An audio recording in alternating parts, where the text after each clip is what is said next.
সাবেক আইজিপি বেনজির আহমেদের দুর্নীতির অনুসন্ধান চলছে জোরে সোরে। এরই মধ্যে তাকে তলব করেছে দুদক। আগামী ৬ জুন তাকে হাজির থাকতে বলা হয়েছে। বেনজিরের স্ত্রী কন্যাদেরও তলব করা হয়েছে। কিন্তু প্রশ্ন হচ্ছে, বেনজির আহমেদ এখন কোথায়? এ নিয়ে তৈরি হয়েছে রহস্য। ওয়ালটন ফ্রিজ কিনে অনেকের মতো আপনিও হয়ে যেতে পারেন মিলেনিয়াল। সেরা পণ্যের সেরা অফার। তার ৬২১ বিঘা জমি জব্দের প্রক্রিয়া শুরু করেছে দুদক। ফ্রিজ করা হয়েছে তার ব্যাংক অ্যাকাউন্ট। কিন্তু জব্দের আগে ব্যাংক অ্যাকাউন্ট থেকে টাকা সরিয়ে নিয়েছেন বেনজির আহমেদ ও তার পরিবারের সদস্যরা।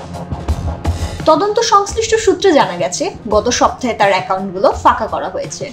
সংশ্লিষ্টরা বলছেন, বেনজির আহমেদ হয়তো আগেই ধারণা করেছেন বা খবর পেয়েছেন যে তার ব্যাংক অ্যাকাউন্ট জব্দ হতে পারে। এ কারণেই তিনি টাকা তুলে নিয়েছেন।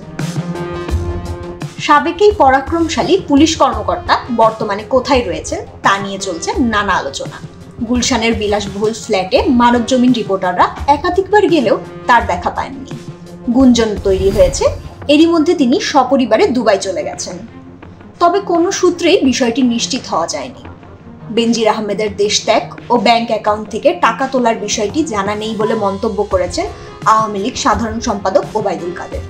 তিনি বলেছেন, বেনজির আহমেদকে গ্রেফতার করবে কিনা সেটি আদালত দেখবেন।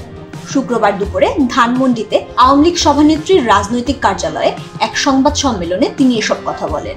ওবায়দুল কাদের বলেন, দুর্নীতি যে কেউ করে বসতে পারে, এটা তার ব্যক্তিগত বিষয়, কিন্তু সে বিষয়ে সরকার নির্বিকার কিনা এটা দেখার বিষয়। প্রধানমন্ত্রী শেখ হাসিনার কাছে সব খবর আছে। ফাহমিদা সৃষ্টি, মানবজমিন।